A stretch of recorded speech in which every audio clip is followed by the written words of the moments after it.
Congratulations, you made it to the Exfil. You can relax, unpack your bags, and we hope you enjoy the show.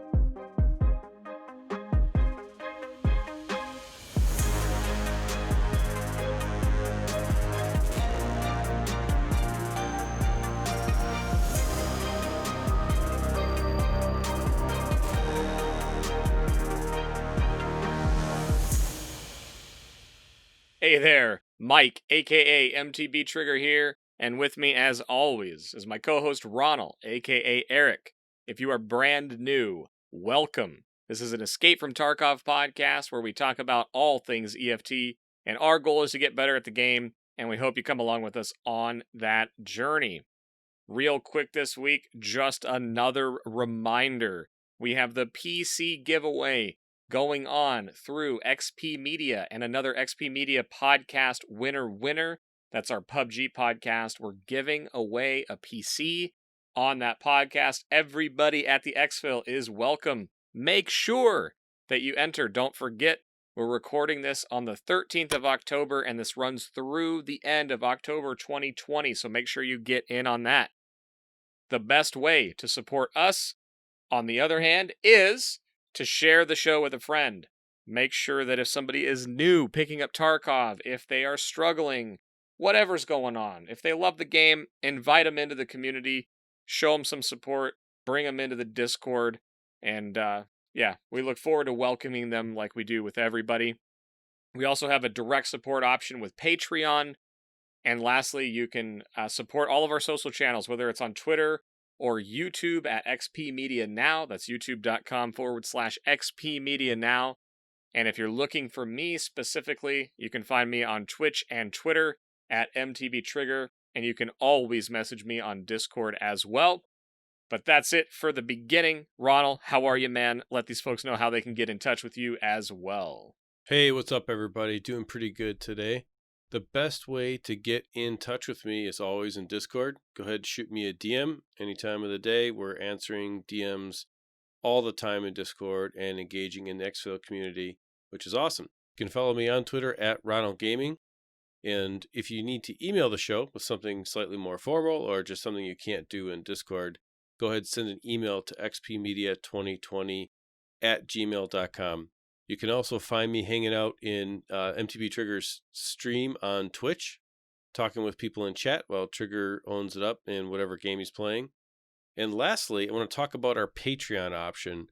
We have this new $1 option for a tier. I want to say thank you to the people that have taken advantage of that, and give a special ask for, if you can afford $1 a month to support the show, it would greatly help MTB and I expand the Exfil and expand XP Media and do some projects that we'd really like to do.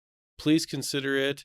If you can't, we totally understand. But if you do have $1 a month that you could throw towards the show with Patreon, that would be awesome. Well, that's pretty much it for hideout keeping. So let's get right into it today. And the first thing we have to talk about is actually a raid that we did on Shoreline. So, all right, Trigger, let's get into this. Yeah, man, that was actually awesome. So we had a rare couple-hour block this week where we were both free. There was no editing to be done.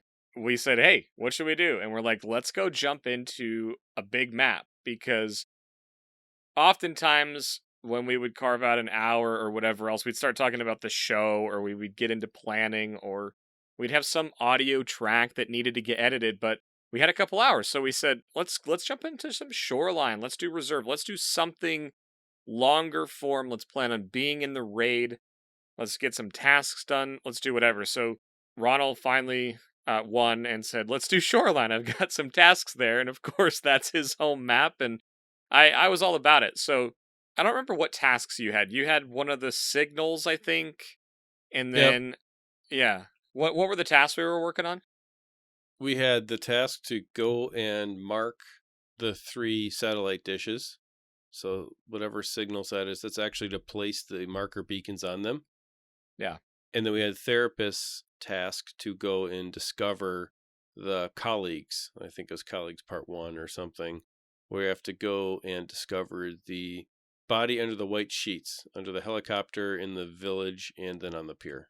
we knew we were going to go in and do the tasks, and we also knew that we wanted to be on the map for a while. So I haven't been going like fully decked out PMC. I've just kind of been doing scav runs and then some factory and then interchange here and there, but I was oftentimes trying to take loot off of people and take it out. But this time we're both in an economy position where we're like, let's go all the way. So I went in, I was like, I'm taking a Reaper.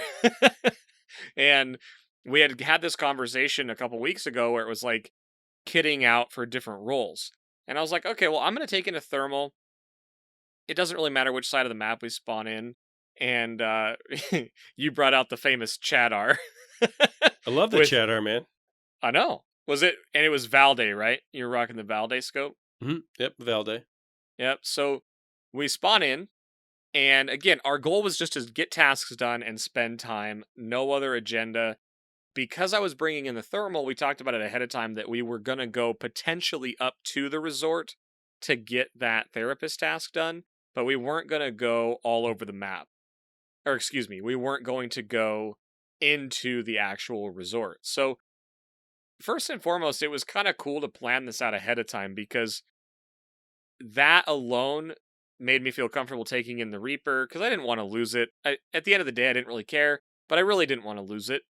But we started over near Road to Customs, and I remember we spawn in, and it's like total role reversal, right? Like, I remember when we were going into factory, and I'm like, okay, look this way, here's where they're going to come from, this is what's going on. And we spawn in, and it was just like, you take over. It was like, all right, there's going to be guys coming from this way, we need to go up this hill, we need to be looking that direction, tell me if you see anything. Let's move up here. And I'm just like, all right, let's go. Whatever. Let's go. So I guess what spawn did we hit? Where did we go? What was in your mind as we entered that raid when we got that spawn point? Well, the first thing that we were doing was clearing the area between Road to Customs and getting up to the weather station area. So we were working our way kind of through the forest there, and what was going through the back of my mind whenever I spawn at Road to Customs is I know there's another spawn point to clear to my left down by the shore. There's the one that's in the junkyard down by the industrial area. And there, you could even spawn right in the corner by the SCAV tower in that area as well. Knowing full well that there could be people coming from that direction, you having the thermal, we were scanning in that direction to begin with right away. And as we were running through the field, we started to look to our right because what you're going to hit is the people who spawn on the fence that are running towards resort. And sure enough, we did find somebody running towards resort, and you took some shots at him. Carefully worded. Yes, I did take some shots. I scared the absolute crap out of him, but we did not take him out. I hadn't shot a thermal scope since the end of last wipe. Sometimes I forget how grainy the actual thermal image is compared to the Valde and the Voodoo, which have become my go-to scopes this wipe. Like, if I can put a Valde on, I do it. If I'm feeling spicy, I go with the Voodoo. And that graininess of the Reaper, I was potatoing all over the place. I don't even know where the shots were hitting. I just know that he heard the shots, they were nearby, and he was gone. He was running left and right and all around. And he was probably 200 meters out. I mean, it was a long shot to give myself a little bit of credit, but I totally missed every shot. And he disappeared off towards the pier somewhere. It was easily 200 meters. It might have even been a little bit longer. We were catching basically that spawn that's halfway up the fence, and that guy was running towards resort. So yeah. The next thing I was thinking about is, okay, what are we going to do? So we did need to end up at resort, but we were close enough to the weather station that it was time to go up there and loot, clear out the scavs, loot, see what we could get. Maybe try to get through and pick up a quick graphics card or something, or a LEDX, or not a LEDX, a Tetris from inside that room, whatever we could find. So we worked our way up into that area. You killed 2 scavs that were in the yard. And then there's a cheeky little hiding spot for people who are doing Shooter Born in Heaven in the tower there.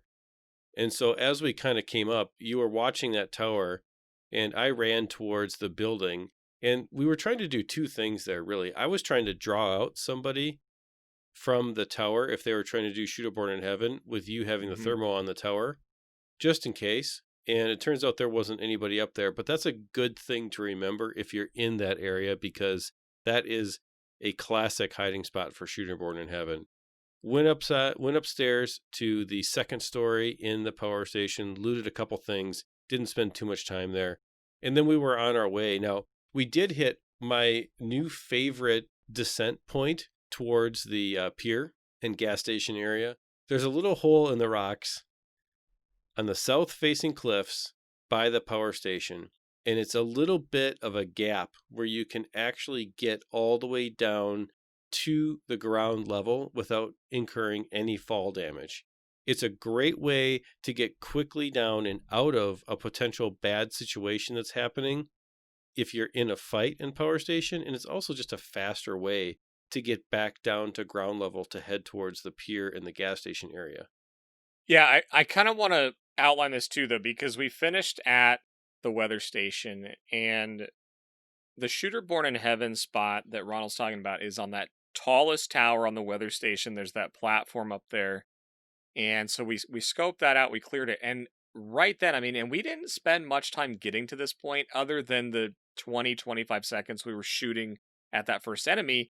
And then we start hearing the shots ring out at Resort.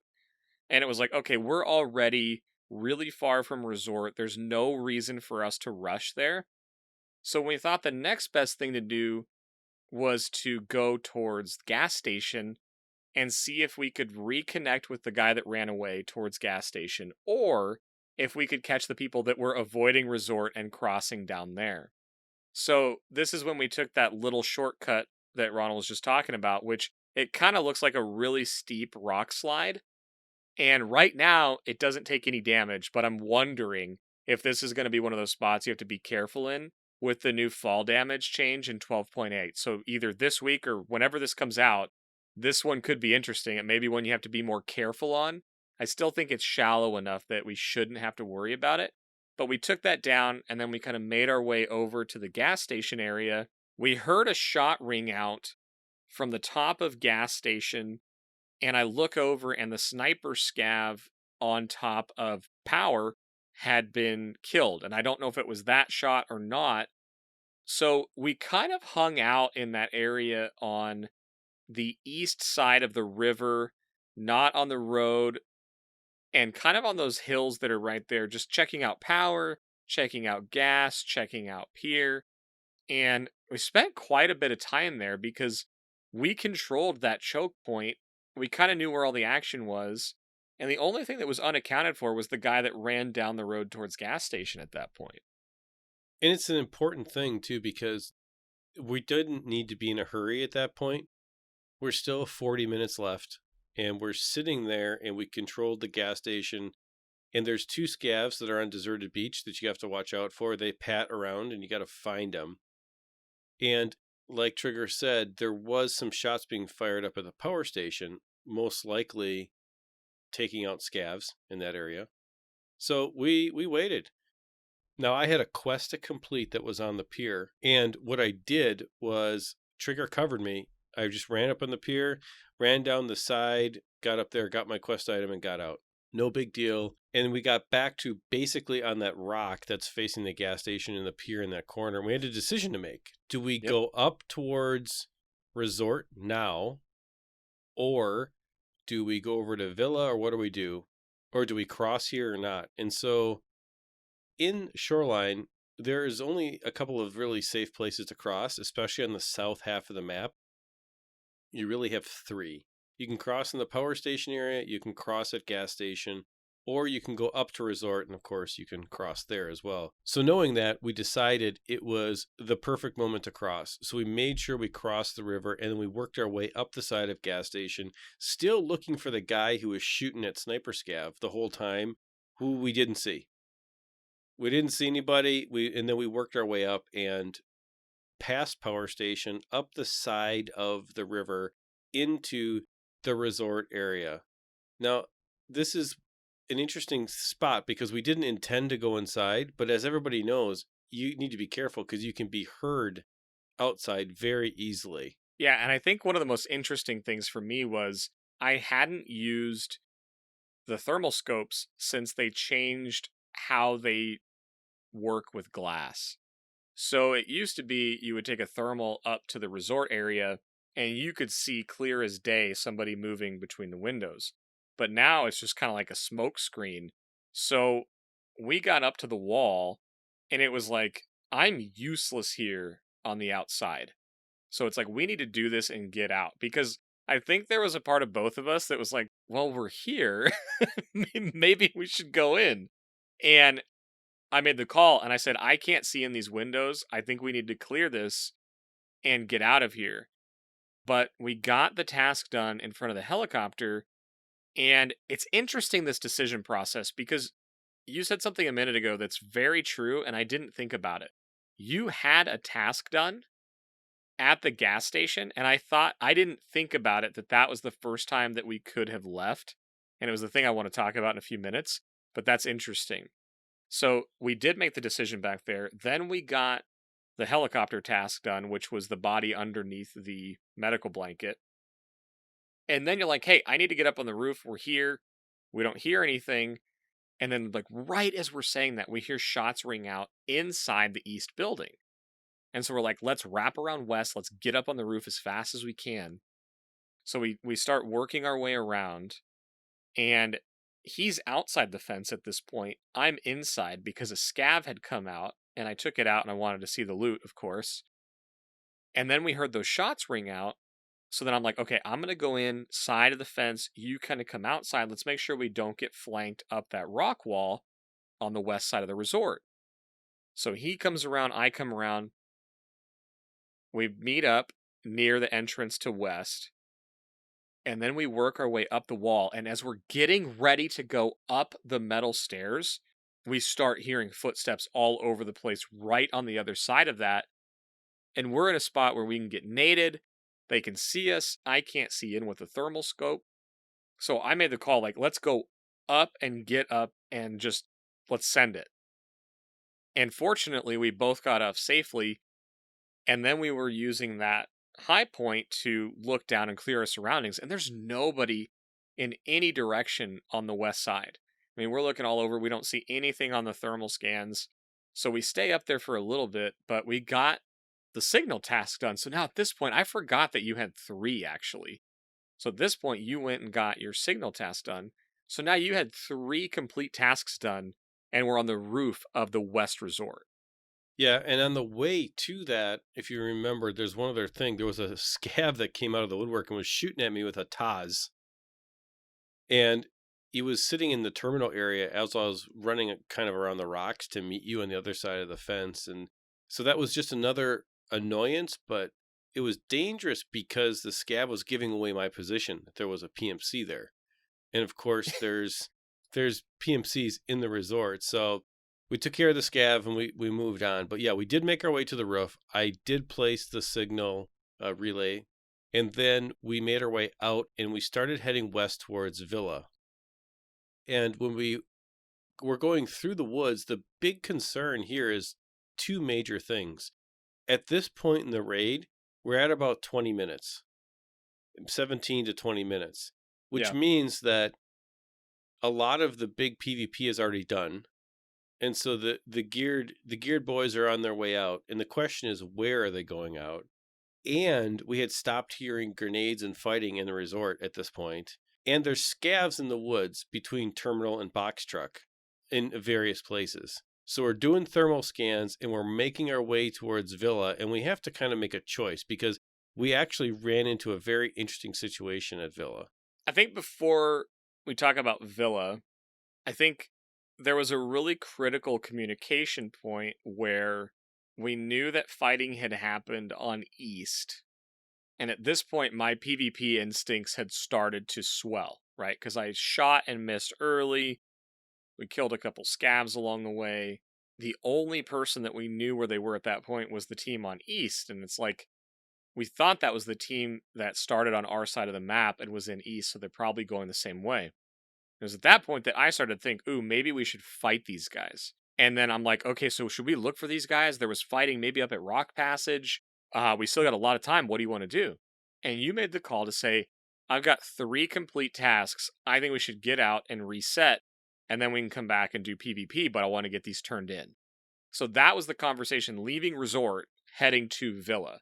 And then, yes, we did run into an interesting situation at Villa. There was actually one more at Villa. If you remember, we had to get in there to look under the white blanket, the white sheet, to get the last of the therapist tasks to find the colleagues. Yes, and there was several scavs, including one player scav, that were in Villa, and it actually ended up leaving you at the high ground and me pinned inside of the yard. Yeah, that's right. That was crazy because I remembered the PvP. I didn't remember. I forgot you actually had a 4th thing to do on the map. That's crazy. I forgot. See, like, this is just the mindset that goes on, and like these key events that are going. So this is wild, actually, because so we go in, nothing's going on. He goes up to the blanket, gets the task complete, and then we hear movement in the cottage that's in the middle of that first compound. So if you're familiar with it, you've got the key to the cabin, and it's not that one, but it's the one directly next to it. And we hear footsteps, and it's more than one footstep. And I'm now outside of the fence back towards Resort, and Ronald's in there hugging the wall on one of the fences near those little greenhouses. And I'm just like, I can't figure out exactly where he is. We're both streaming on Discord, and I'm looking at his stream like, where are you? Because there's like 4 of those greenhouses, and I can't exactly pinpoint him. I want to throw a grenade, because I think I know where this player scav is, but I'm not going to risk grenading him. So we got in a situation where we had to kind of hole up for a little while, and then the scav kind of came out. I took some shots, missed, and then finally got an angle and shot one. And then we were able to connect, and then we heard another set of footsteps, and we had to wait that one out because we wanted to go loot. I'm on the way to loot that first kill, and then I hear footsteps directly to my right at that cabin again. So fortunately, we were able to clear that scav. And then you're right, I was wrong. There was 3. I thought you had 3, but it was 4. And it was at that point when I'm like, I'm fired up because we just had this PvP encounter. And I'm like, let's go. Let's keep doing this thing. Should we go back to Resort? And you're like, oh, man. Yeah, at that point, it was time to kind of head out. I mean, we're sitting probably at about 7 or 8 minutes left. So we head down towards the coast, and obviously when you're coming out of Villa, you're going to be heading towards the tunnel extract. And there's a couple things you got to watch as you go past downtown. There's sometimes people sniping out of downtown up towards that bunker and barge kind of area. And you have to be careful because you can just get clapped in that area very easily. So we're coming down the hill, and one of the things that happened was I made a mistake here. I got a little greedy. I had 2 tasks complete. I should have just ran to tunnel and extracted. But I saw 3 scavs on Scav Island. But why were we going to Scav Island, though? Because we could have taken a much more direct route to tunnel. Well, one of the things we realized was you actually had another task that you could complete by going and finding a car that required us to backtrack towards gas station, past pond, all the way back towards basically deserted beach and gas station. Yeah. And so we did that. We moved our way back, and this took us down to about 3 minutes left. And I think we both honestly made a mistake. We made a couple mistakes here, and that's why we're talking about this ending, because the ending is very interesting. Yeah. So let's talk about what happened, and then I want to go back, because I agree, man. I know I made some mistakes, and as we talked about it, I think I think, you almost let one slip there, but let them know what happened. Let's talk through what happened first. So working our way back towards the extract after you had completed your last task, I stopped a little bit past pond before the sign that's at the T intersection on the main road.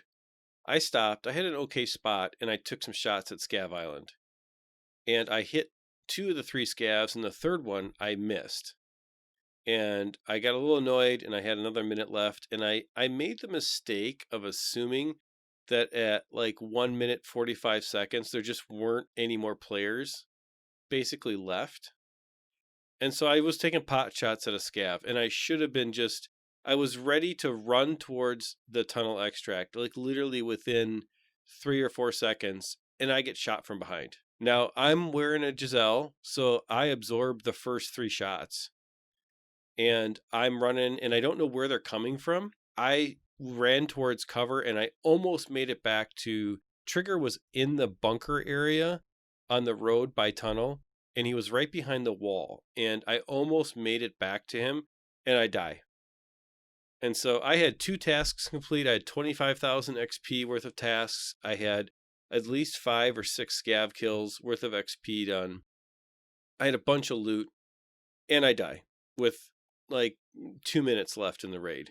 And then these 2 juice PMCs are coming after Trigger. I was going to say, so that's your perspective. It was crazy, though, because the angle they got, and Ronald described it perfectly, we're coming down the street, we're on the inside slope of that hill, and I'm at that concrete bunker where there's that weapon crate, and Ronald's a little behind me. And their first shots were at me, and they missed, and I was able to jump through the bunker out the other side, and they did hit me once because I had a bleed. So I'm fixing a bleed. I'm like, I don't know where those shots came from. It had to be behind because I'm in the bunker. And Eric's like, I don't know where they are. I don't have anywhere to go. And these shots were fully suppressed. All I heard was me getting hit and then thud, thud. Right? I didn't know how close they were. I didn't know what angle they came from. And he's like, I'm trying to get to cover. They got me. And then in that moment, first of all, I have to give you props because he immediately just went quiet.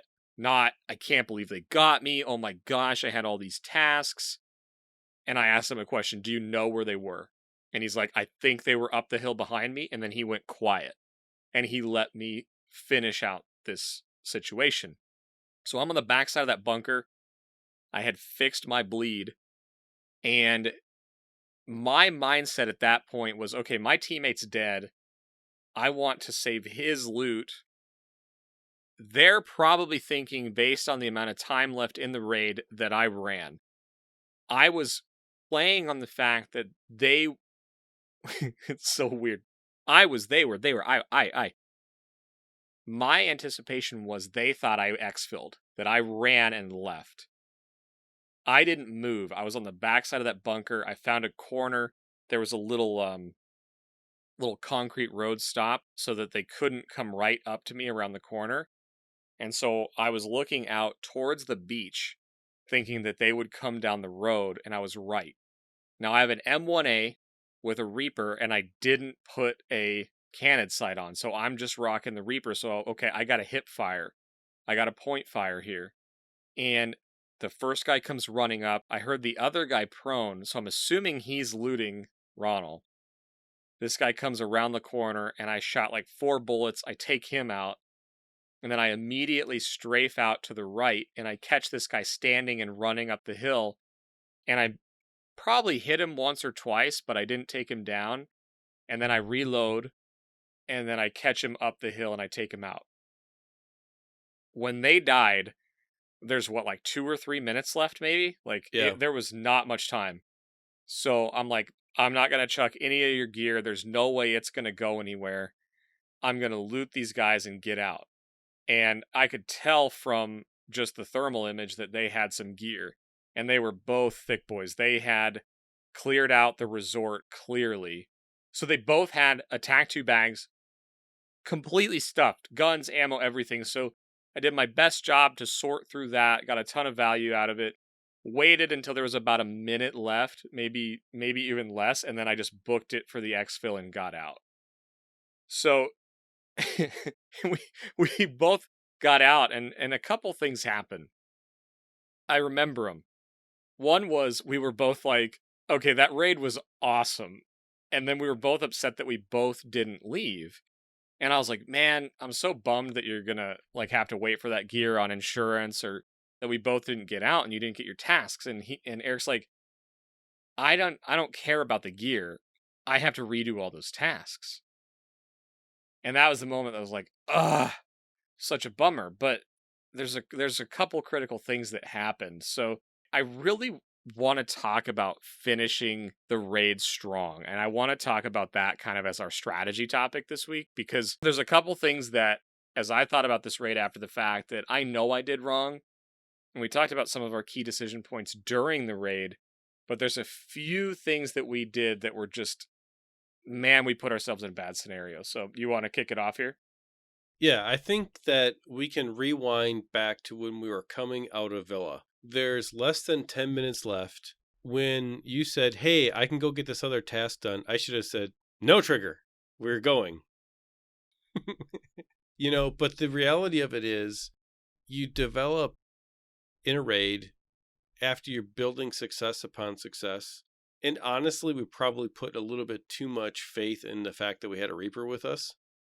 It's kind of 100%. Like this warm blanket that you just take with you that you can just keep looking around everywhere. We put a little bit too much faith into that, and that we had already done quite well. I should have just left. That would have been the smart thing to do, and just reset and come back in, and then, live to play another day.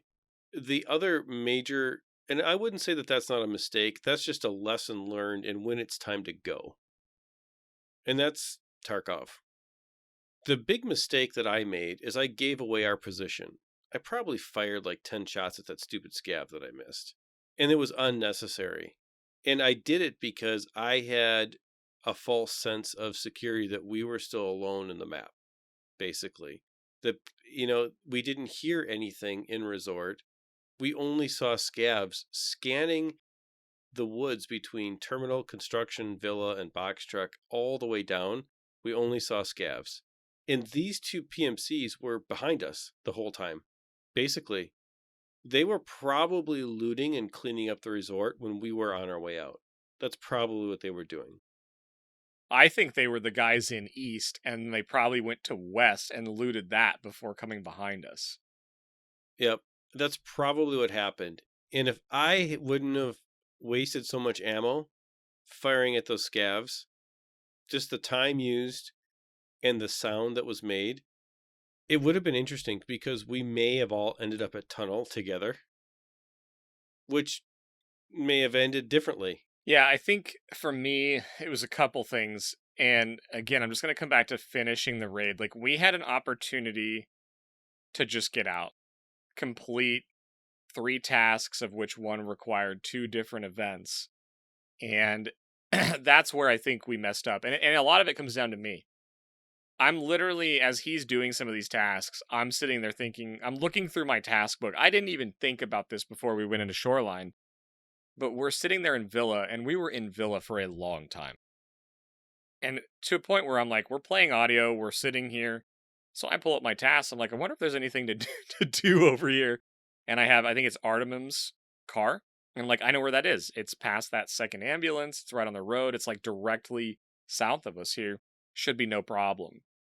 Well, if you think about the path from Villa to Tunnel, there's a straight diagonal line, basically. And to go to this car, we actually had to go south and actually backtrack a bit.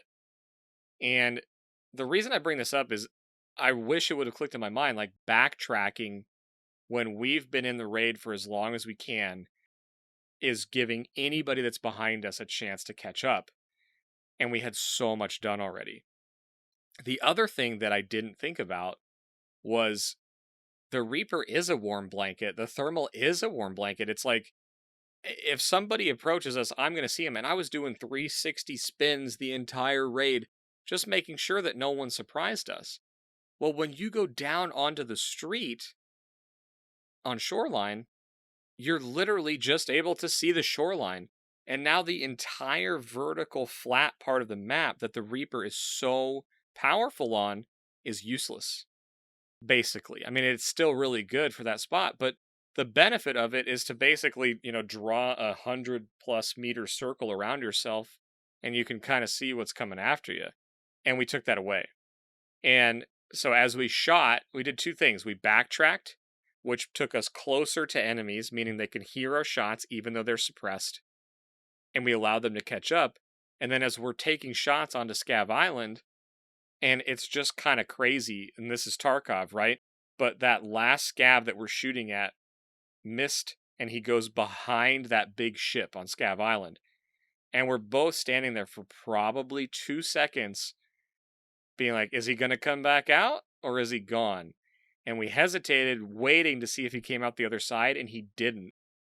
And those seconds were the difference between us being on the other side of that concrete bunker, which means we probably just go to the Exfil and those guys search for us near SCAV Island and we never run into each other, and what happened. And so I guess for me, I left it, and it's like, you could look at it as a success. Eric got his gear back. I got out with a bunch of really good gear, but we missed on all those tasks. And it's just a bummer. And so it wasn't as successful as it could have been. We both could have got out. We both could have had all of our gear. We could have queued back up for another raid. But it actually ended our night a little bit early too, because we didn't really have time to gear back up to figure out what we're going to go do all that again. So it just was a lesson learned in finishing strong. Finish when you can. Take what the game gives you and get out when you can. Because if we had not veered south and then have to backtrack a little bit, I think it's an easy exfil. Now, we could have ran into another team. We just don't know. But I think we lowered our success chance by backtracking a little bit and modifying our plan later in the raid. And it was, look, I was like, hey man, you mind if I get a task done? Well, at that point, we've cleared the whole map. We've killed all these scavs. We've looted all this stuff. We got all these tasks done. Our confidence was just going through the roof. I literally think it was like, oh yeah, dude, let's get it done. Like there was no like hesitation. I mean, we're just like, let's go do it. And at that point, I'm like, I got the Reaper, like no one's coming. It was still a great raid. I think at the end of it, we both had fun, and we're talking about how it was actually awesome to be in a long raid together, which we hadn't done in quite a while. It just could have been that much sweeter had we gotten out and turned all those tasks in. It was fun to play that style because we've played a lot of Factory, which of course is 15 minutes or less, right? Yeah. And we've done a lot of that recently, a lot of chatting around type raiding. And this was more about methodical, clearing the map, pushing our way through. I'm really actually trying to figure out a way to say, like, is it fun to die at the end? And what did I care about when I died?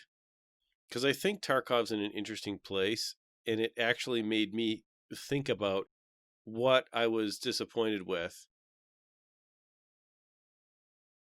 I think it's super interesting you say that, because when I was editing the audio version of last week where we talked about hardcore, there's sort of this concept that like I've had swirling around in my head after re-listening to our conversation and then having some conversation with people in Discord and some of the feedback. And it seems to me that people fall in and out of love with this game.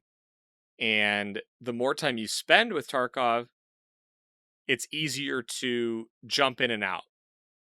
And sometimes for long periods of time, sometimes for not. And I don't think this is a negative thing. It's just an observation.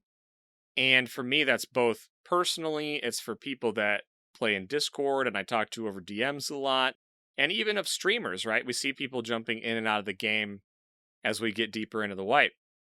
So kind of to your point, like we get focused on different things. Our mindset changes.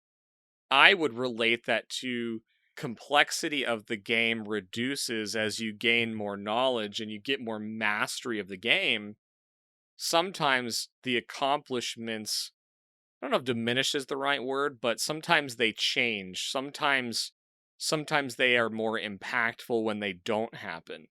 So I don't know, man. I find that to be a really interesting thought. So, like, I mean, will you expand on that? Because I actually was thinking similar things while editing last week's show, kind of revolving around mindset as the game is right now. I think at the end of the raid, I was trying to figure out, did I leave my playtime, so did I leave that 45 minutes feeling like it was used in a way that I found to be fun? And was the result of that, did it make me feel like I accomplished anything? And it's an interesting question to answer because Tarkov is punishing to the point where you create your own problems in the end. And I created my own problem in the end to a certain degree. Now, I think that the game design is fine in this situation because it allowed that to happen, and you can play like that, and you can get aggressive at the end, and you can run into that scenario. That is like rolling the dice with Tarkov. So I'm not salty because I died. I don't really feel that way. That's just part of the game. I'm disappointed because I had a lot of XP that was done. I actually had a lot of fun during the entire raid, like you had mentioned before, just playing with you, and we had a great time doing that. So I would say that even for the most of the time that we were playing, it was pretty fun for me. And I think that the problem is that for me personally, it just ended up being a waste of time from the sense of progressing my PMC. That's the punishing part about it. So if you want to call that hardcore, some people would. I would just say that's just punishing game mechanics, but splitting hairs on the definitions of what you want to use. So I guess one of the things I want to dig into before we go too far back into the hardcore mindset is if we have somebody that's, new or newer to the game and figuring out other maps, maybe they're not even on Shoreline, gear and ammo and a thermal scope and all these things are wildly expensive when you're either in the lower levels or you're still doing a bunch of tasks and you're kind of putting all your earned rubles into the hideout or into your gear. So I kind of want to go through first, like, what did you feel after the raid regarding your gear, right? That was left on your body with just a couple minutes left. Um, I mean, can you explain, like, were you worried about it? Why were you worried about it? Or was there anything you thought about that was on your body after you died? Not at all. Didn't even give it a second thought. To be honest with you, I was more annoyed because I had to build another helmet with a face shield because that was my last one. I honestly just didn't care. Gear and whatever doesn't mean anything to me in Tarkov because my economy is such and I can make money that it just doesn't matter. I also don't like the task system for this very reason. It's unreasonably punishing, I think, if you really want to progress. Now, that's Tarkov. So like I said, I'm not mad because that PMC killed me. He made a good play and I made a bad play. So I in no way do I fault him for doing that, and I think the game's fine because of that. What I think is bad is the way the task system is designed and how punishing and how there is no middle ground. So I spent, that entire raid of 45 minutes. If I hadn't been playing with you, I would have lost all of my gear and I didn't get credit for the 25,000 XP worth of tasks that I had done. So just get to do that again. Now, there are people that love that. And I understand. I mean, it's fun to have that mechanic in some places. But I don't think the game is going to have a lot of longevity with that because I don't think that there are enough people that love it to keep the game going. And the task system in and of itself is not rewarding enough at the end of it to justify the amount of risk and effort that's put in during the process, in my opinion. And that's why I think that people end up scabbing all the time. And that's why people are asking for PvE things to do or other ways because the progression is not paced well enough in the current task system to make the risk of running a PMC and doing tasks really worth it for most players. Now, again, I'm speaking from a place of strong economy. The money that I lost or gear or whatever, it's not even a blip on the radar. The next night I played, I did 6 raids and I made almost 3 million rubles. So I mean, it's, to me, it's not even a blip on the radar. So if you're listening to this thinking I lost something that was of great value and now I'm worried about it, it's not at all it. I just am thinking about this from multiple different types of players and their perspective. And I'm thinking about it from someone who only has maybe 1 or 2 raids they can play. You're just not going to play this game. And there are opinions out there that say, well, the game's not meant for them. Okay, well, let's explore that for a minute. If you think that the game is only meant for people who achieve a certain skill level or have 70 hours a week to play, you have to remember that's not very many gamers to begin with, and those people get burned out and quit. And so what you left are with the people that all say the game needs to be harder playing other games and not playing the game that they supposedly love so much. So I think covered a lot of ground there, but my point is to say that I don't feel bad about dying. I don't blame Tarkov's game design for me making a bad decision. I do think that Tarkov has a real problem with the risk versus reward of what you get in the task system. There is no reason to progress your character past the first 3 Bitcoins per day. It just doesn't, it's not necessary at all. Now, and that's where the state of the game is. And I think that they are going to fundamentally have to change that, because they're just, everybody, the casuals, the chads, whatever, however you want to define that, a low time player or a high time player, everybody eventually runs out of reason to play. And you can say, well, it's a seasonal game, so it gets wiped. This is my first wipe where all of my progression was lost. And I can tell you that the next time it gets wiped, I am not excited to progress all the way to where I'm in even now. Because why? I don't get anything for it. My account gets completely reset. That's kind of where I've been thinking about this as I reflect on it in the state of Tarkov. Yeah, there's some of that I agree with, some I don't. I think at the core of it, though, you brought up what I've spent a lot of time thinking about, which is the risk reward value of the systems in Tarkov. And I think for me, right, I guess my lens, if you want to understand that before I get my point, is last wipe, I got Kappa.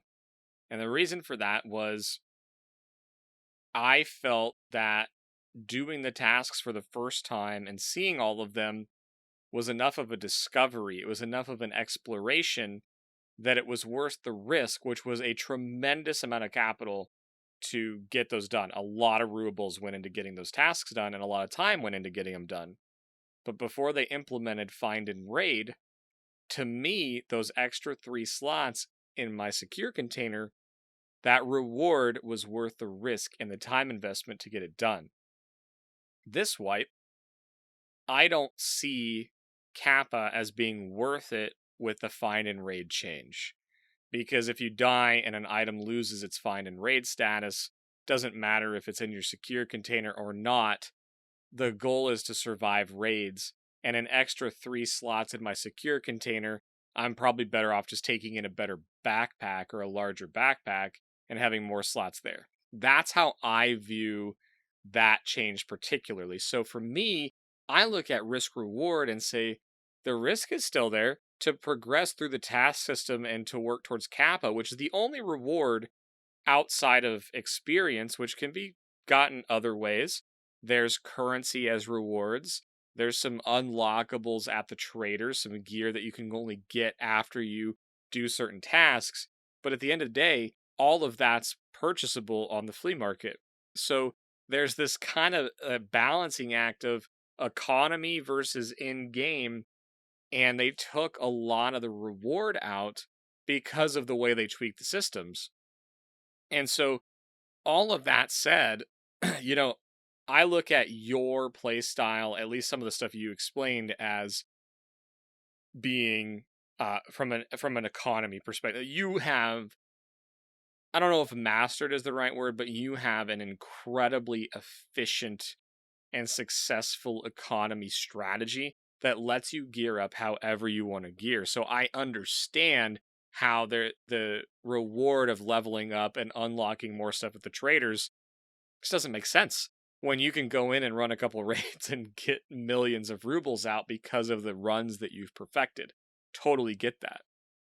I think for somebody that hasn't mastered that, or is still working on the PvP mechanics, or is still working on map knowledge, it comes down to that discovery piece that I was talking about. And there's this awe feeling, this sense of exploration, and the first time you see things or the first time you encounter something. That PvP encounter was cool because we came out on top, but it wasn't the first time that I entered into a 2v2 with two really geared people, and we were really geared, and then became a 2v1, and then I overcame the 1v2. It's not the first time that's happened to me. So it wasn't this like, oh my gosh, that was the greatest PvP experience of my life. It was like, oh man, I got that guy, I was able to get the other guy, I gotta get out of here, move on and out. Dang it, you didn't get your task done. I wish it was me that died and not you. That was the net effect. It was still a really cool raid. We still had fun, but the reward is just, I don't know, man. I'm with you. I think that this is where there's a critical point in development, and it's what we've been talking about over the course of many, many episodes now in PvE, which you mentioned, and then just the reward of progression. And it's just, to me, there's not much there right now, and that's what I find myself desiring, is being rewarded for playtime. And I yeah, I'm gonna stop there because it's gonna take me down a whole nother thought, and I want to give you a chance to talk about some of that too. Well, one of the things I was thinking about while you were talking is you mentioned the find and raid change, and you described it perfectly. That is exactly probably the root cause of why I don't find Kappa to be useful in any way. I also just think that the amount of time that you need to put in to get there, knowing that this is a non-persistent game, just isn't worth it. And it's kind of led me in the last week to kind of consider this question: is how long do you think Tarkov is supposed to be played? Like how long do you think BSG has designed it, from 0 time to when someone quits and says, okay, I'm moving on to the next thing? Because I'm starting to feel like I am getting towards the end of the discoverability of Tarkov. The way that the game is designed, the punishing nature of it, and you can call it hardcore or whatever you want, but there are people that play 70 hours a week and they burn out and quit. And then they complain about it or don't say anything, but they move on to something else really quickly, right? Yeah. And because of that, I don't think it's that the game is too hardcore or it's too not hardcore. I think at the very, center of the problem for BSG is its repeatability in game mechanics. Because it's uninteresting to be punished to the point where you have to do the same thing over and over and over again. And at the very end of it, at the very end of the raid, the 45th minute, you could potentially die 10 times and have to do the same thing again for an 11th time. Right. That's just uninteresting. And that is, I think, a question. Or exhilarating. It's exhilarating. Sorry. It's exhilarating time 3 or 4, but time 11, if you get it, it could be exhilarating for a streamer because it's good content. For a normal player, they're just going to be pissed at the end of a long crawl with Tarkov. What happens is, if you're not streaming, if you're not a content creator, you just finally get something you almost are left with this empty feeling of how much time you wasted to get a simple thing done. And then you look at the next task and it's the same thing, just slightly tweaked. And you're like, ugh. And that's my problem Well, with the task system. The design, it's not rewarding for the amount of commiserate to the amount of effort that's put into it, in my opinion. And I'm happy to be disagreed with. I don't think I'm going to be changing my mind on this one, but I'm happy to be disagreed with. no, I think that in different ways, like, again, it comes down to goals, right? We talked about setting our own goals this wipe because of the lack of goals present in the game. And another way that I look at this is I look at people that create their own, is it hardcore rule set? Is it hardcore account or something? I mean, they put these names on these things that they're like, okay, we're gonna take the game and we're gonna make it that much harder by this rule set. Like, you can only put keys in your secure container. You can't put anything else in there. You can't use the flea market at all. Like, which kind of goes to your point about how long you can play the game, right? What is the amount of time that's meant to be played? And then there's people that are spending a lot of time in game and they're like, okay, well, I need a new rule set because I've completely worked through all the content that's available. So I got to create a different rule set that's not in the game. And a lot of games have this. This is not Tarkov specific. There's plenty of games that people do this in because they love the environment, they love the concept, so they create their own rule set. Exactly. And I think a critical point in this, because gamer culture, it's more acceptable in Tarkov to say that you're going to do a hardcore account, but it's the same exact thing as the player who always scavs. Basically, they've taken the idea of what's fun for them and changed some of the rule set to match what's fun for them, right? They've changed the mechanics and outcome of the game to match what the player is looking for in the experience. And there's no difference fundamentally in those two things. And so I think that there is a lot of different options with Tarkov. And when we get into this discussion of is the game hardcore or not, we're not talking about the right thing. What we're talking about is the game designed to have repeatable fun? Games that last forever have this ability to have repeatable fun, and it doesn't need to necessarily be unique and different fun. There are games that haven't changed for years. The original StarCraft is literally 21 years old at this point. And if you log into BattleNet, there's still 5,000 people playing a 21-year-old game that hasn't changed. I feel like you're attacking me for playing Diablo 2 every year. No. I'm literally proving the point that game design fundamentally is the only thing that matters. Hardcore is the mindset of the player. It's not the actual game itself. And I think we get like stuck in these different modes of analyzing it from the wrong perspective, because you could be a hardcore SCAV player. I mean, your goal could be purely economy based, and you just want to be the person that goes and loots. And that's fine. You could be a hardcore PMC. You go in thick every time, you're always broke because you're chatting and dying. That's fine too. There's so many different ways that Tarkov can be played. I just think the context of the hardcore versus not hardcore, the conversation needs to shift a little bit, I guess is my point. Yeah, it's been really fun, like, reading responses and what people think is and isn't. And we had some conversations about WoW because we often dig into WoW because it's a game we've both played. And I think that's worth mentioning is that one of the interesting parts is that Ronald and I play over the history of our gaming career. We played some similar old titles, but then we kind of went on very interesting and unique paths. And there's a couple crossover games in there, but the only one that we both played a lot was World of Warcraft. So we talk about it a lot because we can both draw on experiences in there, and we both jump in and out of that game in terms of various like engagement with it. I mean, both of us can say we've been like aggressively playing WoW as our main game, and there's times where we just log in to, you know, just sniff around Orgrimmar or something. Like, it, there's There's all kinds of ways we've engaged with WoW over the years, but we both still have active accounts. So it's a game that we can both draw from.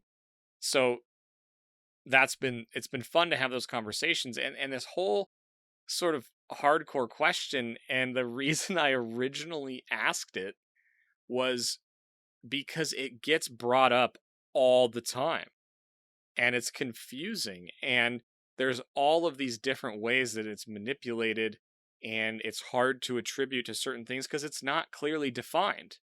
And you can use it as a comparison as something more hardcore than this. You can use it as a mindset. I was trying to argue that it is a development concept, but none of that really matters when we're talking about a game we love that seems to be focused on this idea, or at least the player base is focused on this idea right now. And we need more. We need more at the end because, I see the 5-hour a week players dropping off. I see players at the 70 hours a week dropping off. But I also see people in those camps really digging in. And so, to your point, I think the critical thing is fun. And I also think it's discoverability. And that's where, once you get to a point where you no longer have discoverability, and your economy is where you want it, your case empire is what I'm going to call my stash right now, your number of PMC kills, or whatever you're going after, once you get to that, you said it. What am I doing? Other than, if I'm not progressing my character, it's a waste of time. And this is the fundamental challenge of Tarkov development. That is why I love this conversation. And I want to really just come back to that's what I want to see from BSG. And the question that I was going to ask you, which might not be fair because it was kind of like I didn't want to ask myself, is what needs to change? What needs to happen? And it may be an open-ended question that we leave at the end of this episode, because you kind of answered it indirectly, I think, unless you want to come back and go directly at it. But that's the question that I find myself asking, is what do I want? What do I want from this game? And I'm looking at Streets of Tarkov. That's going to be a cool map. There's going to be some discoverability there, which is going to draw me in. But I don't know for how long. I still like logging into this game. I love playing the game. I'm not playing it as much as I was. And I'm just wondering how great this game could be if we can get that next tiered whatever to drive some more. I want to say end game, but it's not even end game, but more depth or something. I don't know, which is a weird thing to say about this game. I think that's a great place to end. We want to know from you in the community what needs to change in Tarkov. That's this week's question of the week. Let's talk about it in episode feedback. We want to get from you in the community what needs to change in Tarkov. And I really think that that's a good place to start the discussion, because we've talked a lot about game design. We talked about progression systems. We talked about task system, things to keep you engaged while you play. And we've talked a lot about the hardcore mindset and our opinion on it. And now that we've kind of covered those topics in really exhaustive detail, let's have conversations about, if you could change one thing in Tarkov, what would it be? Or if you could change multiple things, what feedback would you give BSG, and kind of why? And what I love about this question is, honestly, is that there really is no wrong answer. There's so many different ways to play Tarkov that there's going to be so many different ways to answer this. Honestly, we're probably going to find some interesting ideas that we can talk about, flush out. And also, I think it's going to spark some good discussion as different maybe camps of people start to understand each other a little bit better. So that's our question of the week. And I really think that that'd be a great place to kind of wrap this one up. Well, that's about it. I definitely see the green bar flashing up there. And this time around, I did not get shot before I made it to the green bar. So as we ran through the jungle, past the Exfil camper guy to the green smoke and rock passage behind the resort. Trigger and I made it. But before we disappear for this week, we want to say a special thank you to everyone who listens and supports the show. Doesn't matter on the platform. This week, it's just a thank you to everybody. You guys are awesome. We really appreciate everyone who has sunk their teeth into the Exfil and joined the community. You guys make the community what it is. You make it awesome. Thank you to everyone who plays and picks up people on the LFG channel. And thank you to everyone who goes out of their way to say hi to new people.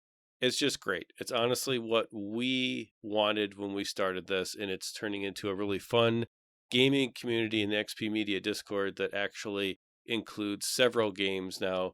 And so if you like PUBG, if you like Among Us, if you like World of Warcraft, if you want to talk about computer parts and upgrading your PC, all that stuff is available now in the XP Media Discord, and the community just is kind of expanding on each one of those topics. So thank you to everybody. That's pretty much it for this week.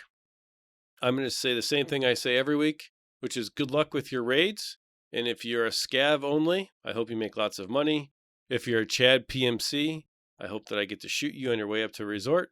And I hope you all have a good week.